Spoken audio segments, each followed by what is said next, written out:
Hello, welcome to Market Discussion of the Day. Today, November 10th, 2025, Monday ആണ്, പുതിയൊരു വീക്കാണ്. So പുതിയൊരു വീക്കിൽ നമ്മൾ എല്ലാ ദിവസവും എല്ലാ വീക്കിലും സ്റ്റാർട്ട് ചെയ്യുന്നത് പോലെ നമ്മൾ ഫണ്ടമെൻ്റൽസിൽ നിന്ന് തന്നെ സ്റ്റാർട്ട് ചെയ്ത് പോവാം അല്ലേ. സോ ഇന്ന് നമ്മൾ കണ്ടു 4000-ൽ നിന്ന് ഗോൾഡ് 4080 അടുപ്പിച്ച് നിൽക്കുകയാണ്. ഓൾമോസ്റ്റ് 800 പിപ്പിൻ്റെ മൂവ്മെൻ്റ് ആണ് രാവിലെ ഉണ്ടായത്. ഇതൊക്കെ പൊളിറ്റിക്കൽ സൈഡിൽ നിന്നുള്ള അൺസർട്ടനിറ്റി കാരണവും പൊളിറ്റിക്കൽ സൈഡിൽ നിന്നുള്ള ന്യൂസുകൾ കാരണവുമാണ് ആക്ച്വലി ഗോൾഡിൻ്റെ ഒരു വലിയൊരു കഴിഞ്ഞ ആഴ്ച ഒരു റേഞ്ചിനകത്ത്, അതായത് 3930-ൽ നിന്ന് 4000 വരെ അകത്ത് ഒരു $70 അകത്ത് കിടന്ന് കളിച്ചുകൊണ്ടിരുന്ന ഗോൾഡാണ് ഇന്ന് രാവിലത്തെ സെഷനിൽ മാത്രം വലിയൊരു മൂവ്മെൻറ്റ്, ഓൾമോസ്റ്റ് 800 പിപ്പിൻ്റെ മൂവ്മെൻറ്റ് നമ്മൾ കാണുകയും ചെയ്തു. പൊളിറ്റിക്കൽ സൈഡിൽ നിന്ന് ഒരുപാട് കാര്യങ്ങൾ നടക്കുന്നത്, അതിനെക്കുറിച്ച് നമുക്ക് ഡിസ്കസ് ചെയ്യാം. സോ എന്നാലും നമുക്ക് ഫസ്റ്റ് ഓഫ് ഓൾ നമ്മൾ എല്ലാ വീക്കും സ്റ്റാർട്ട് ചെയ്യുന്നത് പോലെ ഫണ്ടമെൻ്റൽ സൈഡിൽ നിന്ന് തന്നെ സ്റ്റാർട്ട് ചെയ്യാം. നമുക്ക് എക്കണോമിക് കലണ്ടർ ബേസ് ചെയ്തിട്ട് ന്യൂസുകൾ എന്തൊക്കെയാണെന്നുള്ള കാര്യം നോക്കി കാണുകയും ചെയ്യാം അല്ലേ. സോ ഫസ്റ്റ് ഓഫ് ഓൾ നമുക്ക് ഇന്നത്തെ ന്യൂസ് നമ്മൾ നോക്കുമ്പോൾ ഇന്ന് നമുക്ക് ടെക്നിക്കൽ ഡേ ആയിട്ട് കൺസിഡർ ചെയ്യാവുന്ന ഒരു ദിവസമാണ്. ഓക്കെ, പ്രത്യേകിച്ച് ന്യൂസുകളൊന്നും തന്നെ ഇല്ല എന്നുള്ളൊരു കാര്യം നമുക്ക് മനസ്സിലാക്കാം. ഓക്കെ, പക്ഷെ നാളെ നമുക്ക് US ഹോളിഡേ ആണ്, വെറ്ററൻസ് ഡേ ആണ്. അതുകൊണ്ടിട്ട് തന്നെ US ഹോളിഡേ ആണ്. സ്ലോ മാർക്കറ്റ് മൂവ്മെൻറ്റ്സ് ആണ് നമ്മൾ എക്സ്പെക്ട് ചെയ്യുന്നത്, കലണ്ടർ ബേസ് ചെയ്തിട്ടുള്ള ന്യൂസുകൾ കൊണ്ട് മാത്രം കേട്ടോ. ഞാൻ എടുത്തു പറയാനുള്ള റീസൺ ഒരുപാട് പൊളിറ്റിക്കൽ ഇഷ്യൂസ് നടക്കുന്നുണ്ട്, അതുകൊണ്ടിട്ടാണ്. ഓക്കെ, ECB പ്രസിഡന്റ് ലഗാർഡിൻ്റെ സ്പീച്ച് ഉണ്ട് 8:20. അത് യൂറോനെ ഡയറക്റ്റ്ലി എഫക്റ്റ് ചെയ്യാനുള്ള പോസിബിലിറ്റി ഉണ്ട്. ഇത് മാത്രമാണ് നാളെ ഉള്ള ഒരു ന്യൂസ്. ബുധനാഴ്ച നമുക്ക് കംപ്ലീറ്റ്ലി ഒരു ടെക്നിക്കൽ ഡേ ആയിട്ട് കൺസിഡർ ചെയ്ത് പോവുകയും ചെയ്യാം. പ്രത്യേകിച്ച് ഒരു ന്യൂസും തന്നെ ബുധനാഴ്ച ഇല്ല. ഓക്കെ, പക്ഷേ വ്യാഴാഴ്ച മെയിനായിട്ട് നമ്മളുടെ ഫണ്ടമെൻ്റൽ ഡേ ആയിട്ട് സ്റ്റാർട്ട് ചെയ്യും. ഓക്കെ, ഫസ്റ്റിൽ തന്നെ വരുന്ന GBP, ബ്രിട്ടനിൽ നിന്ന് വരുന്ന GDP അനൗൺസ്മെൻ്റ് ആണ്. ഡയറക്റ്റ്ലി GBPനെ അഫക്റ്റ് ചെയ്യുകയും ചെയ്യും. രാവിലെ 7 മണിക്കാണ് GDP അനൗൺസ്മെൻറ്റ് വരുന്നത് UK-ന്ന്. ഓക്കെ, സോ അതിനുശേഷം ഉച്ചയ്ക്ക് 1:30 മണിക്ക് നമുക്ക് CPIയുടെ ന്യൂസ് വരുന്നുണ്ട്. ന്യൂസുകൾ വരുമോ ഇല്ലയോ എന്നുള്ളൊരു കാര്യം അറിയില്ല, കാരണം US ഗവൺമെൻറ് ഷട്ട് ഡൗൺ ആയിട്ട് ഇപ്പോൾ ഓൾമോസ്റ്റ് 40 ദിവസമായി. സോ കഴിഞ്ഞ ആഴ്ചത്തെ NFP നോൺ ഫാം പേറോളിൻ്റെ ന്യൂസും വന്നിട്ടില്ല. അതുകൊണ്ട് ഈ CPI വരുമോ ഇല്ലയോ എന്നുള്ള കാര്യം നമ്മൾ നോക്കി കാണേണ്ടിയിരിക്കുന്നു. വന്നു കഴിഞ്ഞാൽ വലിയ മൂവ്മെൻറ്റ്സ് ഉണ്ടാകും, കാരണം കുറേ കാലമായി ന്യൂസുകൾ വന്നിട്ട്. അതുകൊണ്ട് കെയർഫുൾ ആയിട്ടിരിക്കുക പ്രത്യേകിച്ചും, കാരണം കുറേ കാലത്തിന് ശേഷം ന്യൂസുകളൊക്കെ വരുമ്പോൾ ഉണ്ടല്ലോ, അതൊക്കെ ഭയങ്കര വലിയ നെഗറ്റീവ് ആണെങ്കിൽ ഉറപ്പായിട്ടും മാർക്കറ്റിനെ ഡയറക്റ്റ്ലി അത് അഫക്റ്റ് ചെയ്യുകയും ചെയ്യും എന്നുള്ളൊരു കാര്യം മനസ്സിലാക്കി പോവുക. അതിൻ്റെ കൂടെ ഇനിഷ്യൽ ജോബ്ലെസ് ക്ലെയിമിൻ്റെ ന്യൂസ് 1:30 മണിക്ക് വരുന്നുണ്ട്. ക്രൂഡ് ഓയിൽ സ്റ്റോക്ക് ചേഞ്ച് ഈ ആഴ്ച ബുധനാഴ്ചയല്ല വരുന്നത്, വ്യാഴാഴ്ചയാണ് വരുന്നത് എന്നുള്ളൊരു കാര്യം നോട്ട് ഡൗൺ ചെയ്യുക. കാരണം നോർമലി ഒരു വീക്കിൻ്റെ 3ാമത്തെ വർക്കിംഗ് ഡേയിലാണ് ക്രൂഡ് ഓയിൽ സ്റ്റോക്ക് ചേഞ്ച് വരുന്നത്. സോ നമുക്ക് ഈ ആഴ്ച ചൊവ്വാഴ്ച അവധി ആയതുകൊണ്ട്, നാളെ അവധി ആയതുകൊണ്ടിട്ട് വ്യാഴാഴ്ചയാണ് ഈ പർട്ടിക്കുലർ ന്യൂസ് വരുന്നത്, ക്രൂഡ് ഓയിൽ സ്റ്റോക്ക് ചേഞ്ചിൻ്റെ ന്യൂസ് വരുന്നത്. ഓക്കെ, സോ വെള്ളിയാഴ്ച നമുക്ക് റീറ്റെയിൽ സെയിൽസിൻ്റെ ന്യൂസ് വരുന്നുണ്ട് UK-യിൽ നിന്നിട്ട്. UK എന്നല്ല, US-ൽ നിന്ന് റീറ്റെയിൽ സെയിൽസിൻ്റെ ന്യൂസ് വരുന്നുണ്ട്. അതാണ് ആകപ്പാടെ ഉള്ളൊരു ഫണ്ടമെൻ്റൽ, മെയിൻ ആയിട്ടുള്ളൊരു ഫണ്ടമെൻ്റൽ വെള്ളിയാഴ്ച പറഞ്ഞു പോകാനായിട്ട്. ഓക്കെ, സോ ഇതൊക്കെയാണ് പൊളിറ്റിക്കൽ സൈഡിൽ നിന്നുള്ള നമ്മുടെ കലണ്ടർ ബേസ് ചെയ്തിട്ടുള്ള, എക്കണോമിക് കലണ്ടർ ബേസ് ചെയ്തിട്ടുള്ള ന്യൂസുകൾ. പക്ഷേ പൊളിറ്റിക്കൽ സൈഡിൽ നിന്ന് ഒരുപാട് ന്യൂസുകൾ വരുന്നുണ്ട് എന്നുള്ളൊരു കാര്യം മനസ്സിലാക്കി പോവുകയും ചെയ്യണം. ഓക്കെ, ട്രംപിൻ്റെ സ്റ്റേറ്റ്മെൻറ്റ് വളരെ ഇമ്പോർട്ടൻ്റ് ആയിട്ട് നോക്കി കാണണം. കാരണം അറ്റോമിക് ബോംബുകളുടെ പരീക്ഷണം നടത്തും എന്നുള്ള പ്രഖ്യാപനം ഉണ്ടായിട്ടുണ്ടായിരുന്നു. അതിനുശേഷം റഷ്യയിൽ നിന്നും അതേപോലത്തുള്ള മിസൈൽസിൻ്റെ പരീക്ഷണം ഉണ്ടാകും. ആ മിസൈൽ എന്നൊക്കെ പറഞ്ഞു കഴിഞ്ഞാൽ ആഴ്ചകളോളം കടലിൻ്റെ അടിയിൽ കൂടെയും മുകളിൽ കൂടെയൊക്കെ പോകാൻ പറ്റുന്ന വെപ്പൺസിൻ്റെ പരീക്ഷണം നടത്തും എന്നുള്ളതാണ് പുടിൻ പറഞ്ഞിട്ടുള്ളത്. ഓക്കെ, സോ ഇതൊക്കെ എങ്ങനെയായി തീരും മാർക്കറ്റിനെ എന്നുള്ളൊരു കാര്യം നമ്മൾ നോക്കി കാണേണ്ടിയിരിക്കുന്നു. കാരണം ഇങ്ങനത്തുള്ള കാര്യങ്ങളും ന്യൂസുകളൊക്കെ വന്നു കഴിഞ്ഞാൽ ഉറപ്പായിട്ടും മാർക്കറ്റിനെ ഡയറക്റ്റ്ലി അത് അഫക്റ്റ് ചെയ്യുകയും അത് ഭയങ്കരമായ മൂവ്മെൻറ്റ് ഗോൾഡിൽ ഉണ്ടാക്കുകയും ചെയ്യും. ഇതിൻ്റെയൊക്കെ പ്രഷർ ഗോൾഡിലാണ് പോകുന്നതെന്നുള്ള കാര്യം മനസ്സിലാക്കുക. ഓക്കെ, സോ ഇതൊക്കെയാണ് ബേസിക്കായിട്ടും നമുക്ക് പറഞ്ഞു പോകാനായിട്ടുള്ള കാര്യങ്ങൾ. ഓക്കെ, സോ അതിൻ്റെ കൂടെ തന്നെ നമ്മുടെ US government is undergoing funding issues നടന്നുകൊണ്ടിരിക്കുകയാണ്. US ഗവൺമെൻറ് ഷട്ട് ഡൗൺ ആണെന്നുള്ളൊരു കാര്യം മനസ്സിലാക്കുക. പിന്നെ അതിൻ്റെ കൂടെ താരിഫിൻ്റെ കാര്യം നമ്മൾ പറയുമ്പോൾ ഓൾറെഡി ചൈനയായിട്ടൊരു മീറ്റിംഗ് നടന്നിട്ടുണ്ടായിരുന്നു. ചൈന US ഒരു മീറ്റിംഗ് നടന്നിട്ടുണ്ടായിരുന്നു. അതിനകത്ത് ഒരു സൈൻ ഇങ്ങനെയാണ് താരിഫിൻ്റെ കാര്യത്തിനകത്തൊരു പ്രോപ്പറായിട്ടുള്ളൊരു ഒഫീഷ്യലി ഒരു തീരുമാനത്തിലോട്ട് വന്നിട്ടില്ല എന്നുള്ളൊരു കാര്യം മനസ്സിലാക്കുക. ഇതൊക്കെ നേരെ ഗോൾഡിലോട്ടാണ് അതിൻ്റെ പ്രഷർ പോകുന്നത്. ഓക്കെ, സോ അതേപോലെ തന്നെ റഷ്യ ഉക്രൈൻ വാർ അതിൻ്റെ ഏറ്റവും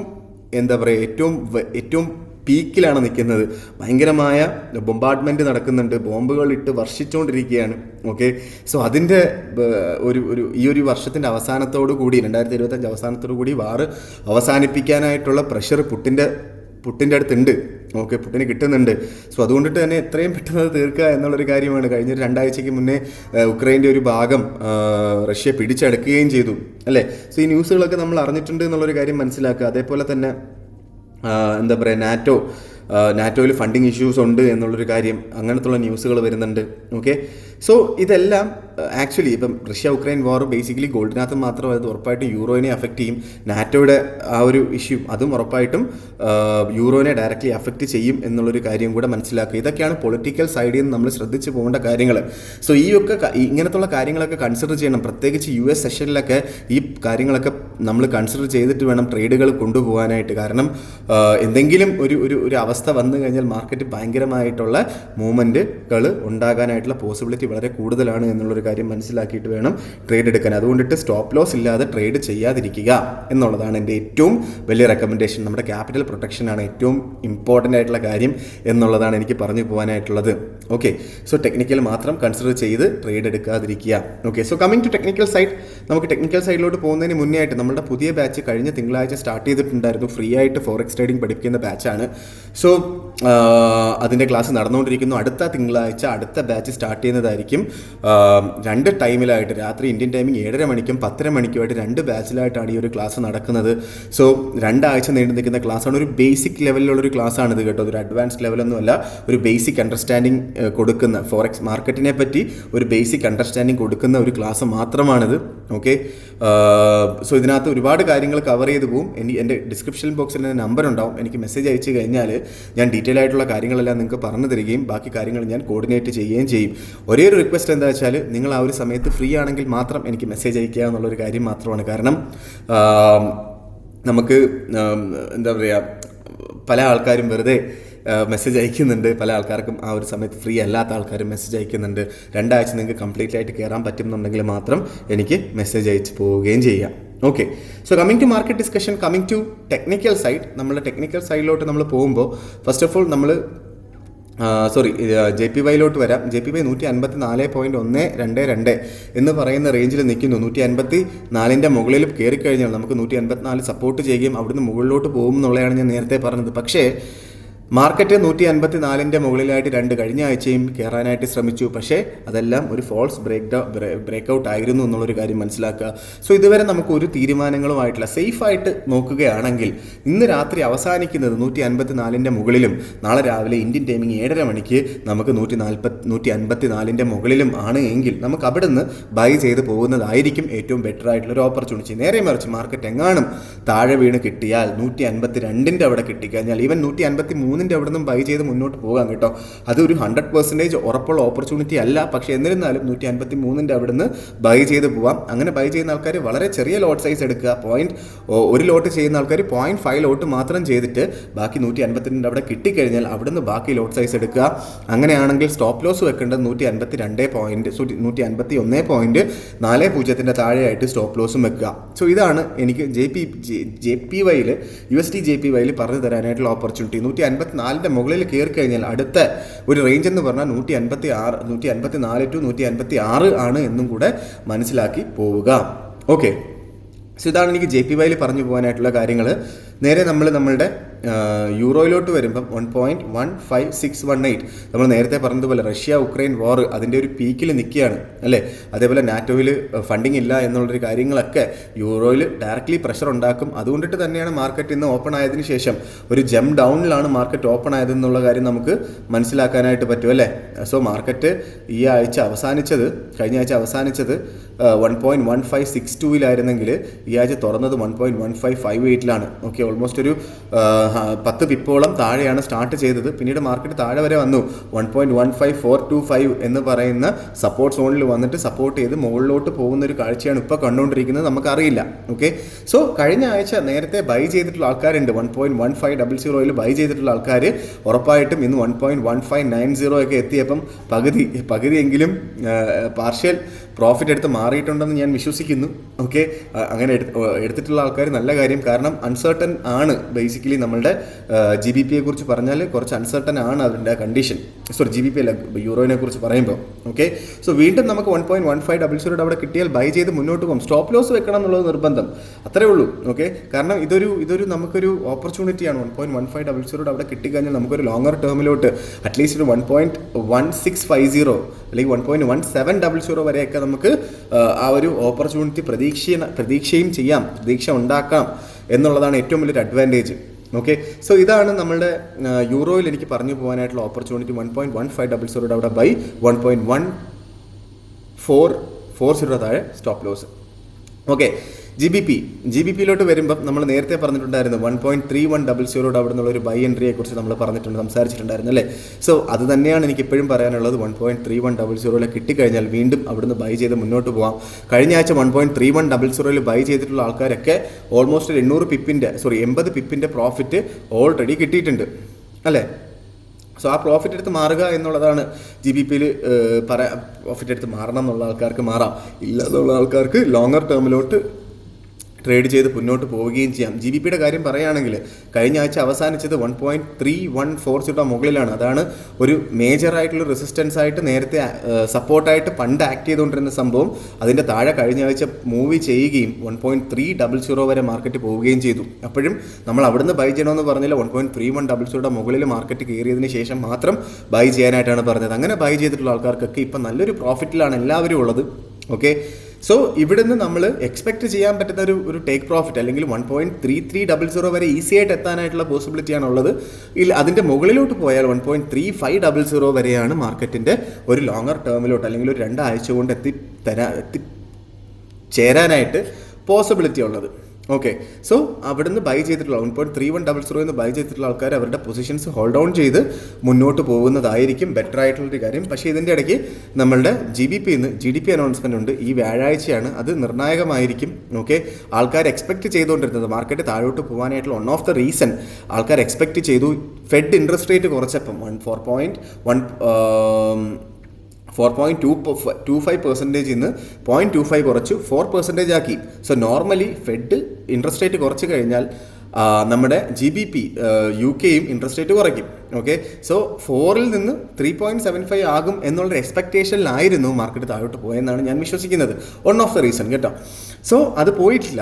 കഴിഞ്ഞ ആഴ്ച ഫെഡ് UK-യിൽ നിന്ന് ഇൻട്രസ്റ്റ് റേറ്റ് വന്നപ്പം 4% ഇന്ന് 4% തന്നെയായിരുന്നു, മാറ്റങ്ങളൊന്നും വരുത്തിയില്ല നമ്മുടെ GBP എന്നുള്ളതാണ്. ഫെഡ് UK ഇൻട്രസ്റ്റ് റേറ്റ് കുറച്ചിട്ടില്ല എന്നുള്ളതാണ് നമുക്ക് മനസ്സിലാക്കേണ്ട കാര്യം. ഓക്കെ, അതുകൊണ്ടിട്ട് തന്നെ നമുക്ക് ഇതൊരു ഓപ്പർച്യൂണിറ്റി ആയിട്ട് എടുത്ത് മുന്നോട്ട് പോവുകയും ചെയ്യാം. ഒരു ലോങ്ങർ ടേമിലോട്ട് ബൈ എൻട്രി ആക്കി നമുക്കത് മുന്നോട്ട് കൊണ്ടുപോവുകയും ചെയ്യാം എന്നുള്ളതാണ് GBPയിൽ എനിക്ക് പറഞ്ഞു തരാനായിട്ടുള്ള ഓപ്പർച്യൂണിറ്റി എന്ന് പറഞ്ഞു കഴിഞ്ഞാൽ. ഓക്കെ, നേരെ നമ്മളുടെ ഗോൾഡ് ആശാനിലോട്ട് വരാം. ഗോൾഡ് ആശാൻ ഇന്ന് 4000-ലായിരുന്നു. 4000-നകത്ത് നിന്ന് നേരെ 2 സെഷൻ കൊണ്ടിട്ട് തന്നെ 4080 വരെ എത്തി മാർക്കറ്റ്. ഓക്കെ, 4080 ഇപ്പം ഇങ്ങനെ അവിടെ റെസിസ്റ്റ് ചെയ്ത് നിൽക്കുന്നുണ്ട്. എന്തായി തീരും എന്നുള്ള അറിയില്ല. നമുക്കൊരു break out ക്യാൻഡിലായിരുന്നു 4060.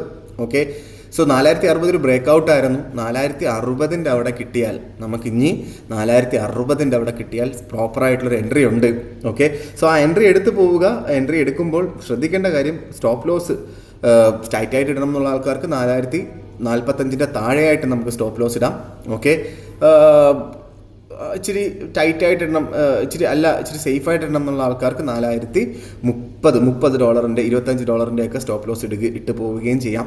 Okay, so take profit എന്തായാലും 80 അവിടെ ചെറുതായിട്ട് റെസിസ്റ്റൻസ് ഉണ്ടാവും. മിക്കവാറും 80 ബ്രേക്ക് ചെയ്ത് മുകളിലോട്ട് പോകുന്ന US സെഷനിലായിരിക്കും. അതിൻ്റെ ഇടയ്ക്ക് ഒന്നുകൂടെ റീട്രേസ് ചെയ്ത് 4060 കിട്ടും എന്ന് തന്നെ നമുക്ക് എക്സ്പെക്റ്റ് ചെയ്ത് പോവുകയും ചെയ്യാം എന്നുള്ളൊരു കാര്യം മനസ്സിലാക്കാം. ഓക്കെ, സോ ഇതൊക്കെയാണ് സത്യം പറഞ്ഞു കഴിഞ്ഞാൽ എനിക്ക് പറഞ്ഞു പോകാനായിട്ടുള്ള കാര്യങ്ങൾ. സോ മാർക്കറ്റ് എങ്ങാനും താഴെ വീണ് കിട്ടിയാൽ 4030 കിട്ടിയാൽ ചാൻസ് വളരെ കുറവാണ്. കാരണം 4060 നല്ലൊരു സപ്പോർട്ടായിട്ട് ആക്ട് ചെയ്യാനായിട്ടുള്ള എല്ലാ ചാൻസും തുറന്നിട്ടിട്ടുണ്ട് എന്നുള്ളൊരു കാര്യമാണ്. സോ 4060 തന്നെ ബൈ എടുത്ത് മുന്നോട്ട് പോവുക. സെൽ എൻട്രി ഇല്ല.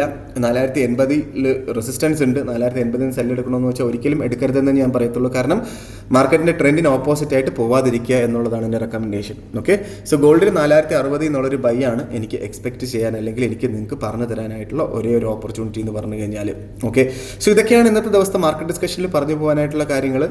പല ആൾക്കാരും ഞാൻ ഏത് ബ്രോക്കറാണ് യൂസ് ചെയ്യുന്നതെന്നുള്ള കാര്യം ചോദിക്കുന്നുണ്ടായിരുന്നു. ഓക്കെ, സോ എൻ്റെ ബ്രോക്കർ ഞാൻ സ്റ്റാർ ട്രേഡർ എന്ന് പറഞ്ഞൊരു ബ്രോക്കറാണ് ഞാൻ യൂസ് ചെയ്യുന്നത്. സ്റ്റാർ ട്രേഡറിനെ കുറിച്ച് പറഞ്ഞു കഴിഞ്ഞാൽ നമുക്ക് എല്ലാ റെഗുലേഷനും ഉള്ള ബ്രോക്കറാണ്. ഇപ്പം നമ്മൾ കമ്പനിയെ പറ്റി നോക്കാൻ നേരത്ത് നമുക്ക് റെഗുലേഷൻസ് നോക്കുമ്പോൾ UK regulation, UAE regulation, south Africa, Australia, ഈ 4 മേജർ റെഗുലേഷൻസ് ഉള്ളൊരു ബ്രോക്കറാണ്. ഓക്കെ, മേജറായിട്ട് നമ്മളിപ്പം നിങ്ങൾ സ്റ്റാർ ട്രേഡറിൽ ഏത് ബ്രോക്കർ നോക്കാൻ നേരത്ത് UK ബേസ് ചെയ്തിട്ടുള്ള FCA റെഗുലേഷൻ ഉണ്ടോയെന്ന് എന്തായാലും നോക്കുക. UAE ക്ലയൻസ് ആണെങ്കിൽ സ്കാഡ റെഗുലേഷൻ ഉണ്ടോയെന്ന് മെയിനായിട്ട് നോക്കുക. ഓസ്ട്രേലിയൻ റെഗുലേഷനും അത്യാവശ്യം നല്ല ഒരു റെഗുലേഷനാണ്. അതിൻ്റെ കൂടെ $100,000 വരെ നമുക്ക് ഇൻഷുറൻസ് പ്രൊവൈഡ് ചെയ്യുന്നുണ്ട്. ലോയേഴ്സ് ബാങ്ക് ഇൻഷുറൻസ് പ്രൊവൈഡ് ചെയ്യുന്നുണ്ട്. അതിനെക്കുറിച്ച് നോക്കിക്കഴിഞ്ഞാൽ നിങ്ങൾക്ക് മനസ്സിലാവും.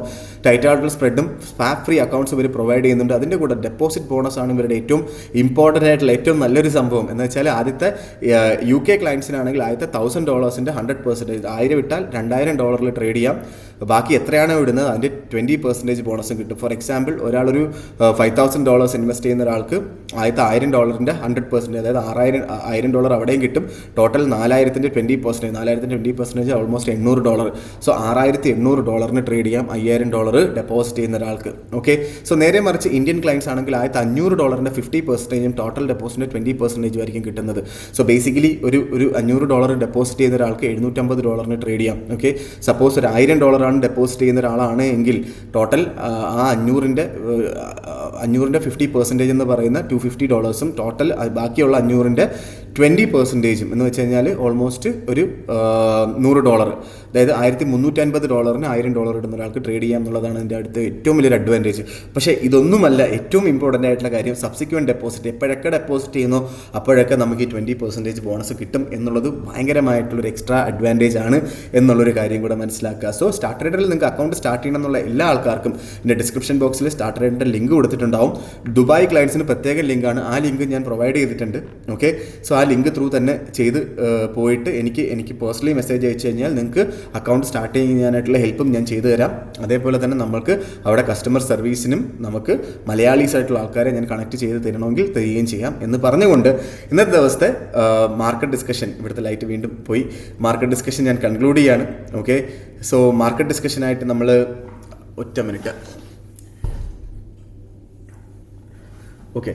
മാർക്കറ്റ് ഡിസ്കഷനായിട്ട് നമ്മൾ നാളെ കാണുന്നത് വരെ ഗുഡ് ബൈ.